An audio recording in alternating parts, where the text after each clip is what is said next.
Bonjour. Dans la série de questions que vous m'avez posées au sujet du grand débat national, il y a deux qui ont retenu mon attention. Il y a une qui porte sur les perspectives de ce dialogue et l'autre qui porte sur les contraintes.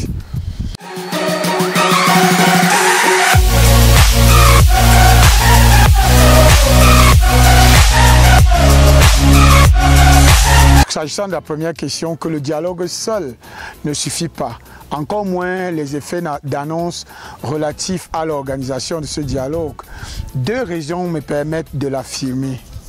D'abord, le fait que les extrémistes existent dans tous les bords et vont travailler à inhiber la participation de leurs camarades au grand débat et à euphémiser les résolutions qui y seront prises.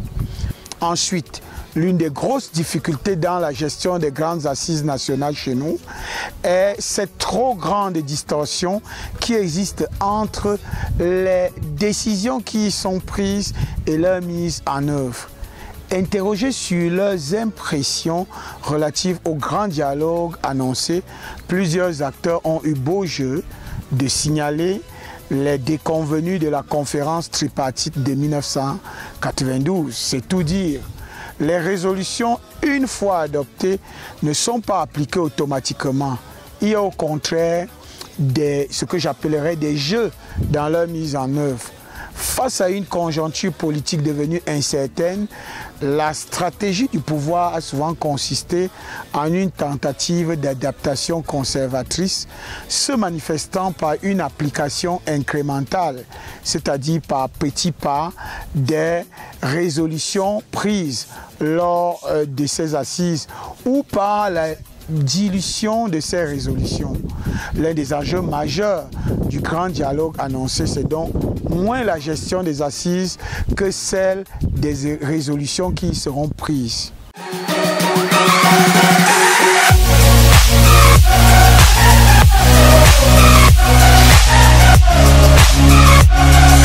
S'agissant de la deuxième question, je vois essentiellement 5 dangers qui, de mon point de vue, sont d'ailleurs le lot quotidien des grandes initiatives prises dans notre pays.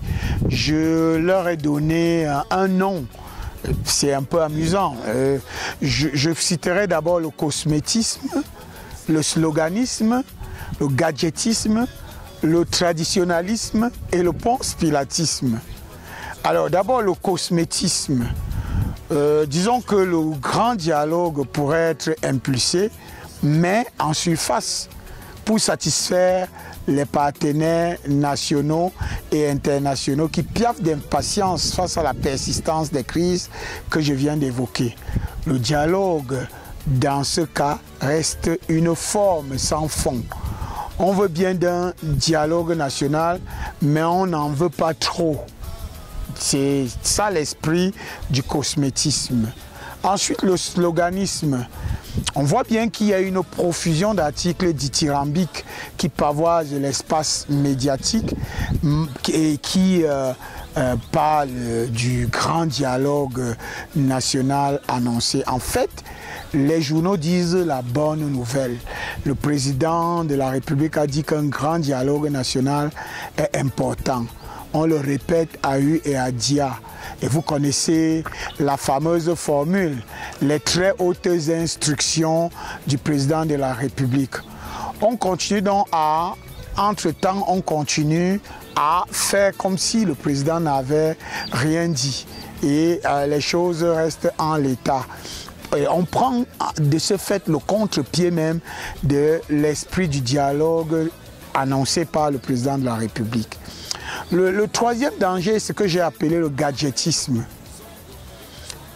On estime généralement que c'est bien d'avoir un grand dialogue national. On pense que ce grand dialogue va résoudre tous les problèmes.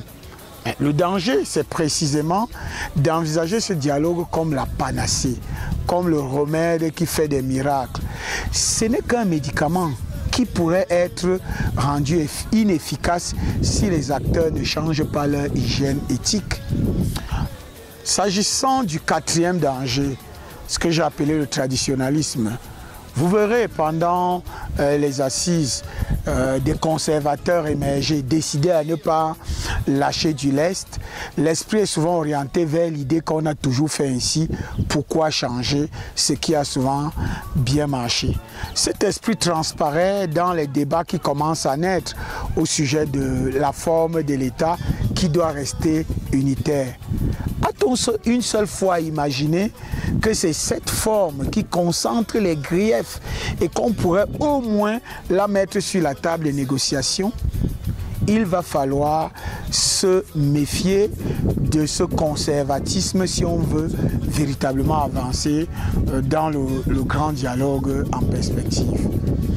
Le cinquième danger est celui du ponce-pilatisme.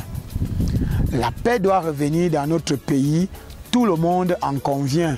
Le président de la République a engagé le grand dialogue national à cet effet. Le danger serait de se laver les mains une fois ces assises terminées et de croire que le travail est terminé. C'est la mise en œuvre des résolutions de ces assises qui devrait constituer l'activité essentielle, l'activité charnière visant le retour au calme dans notre pays.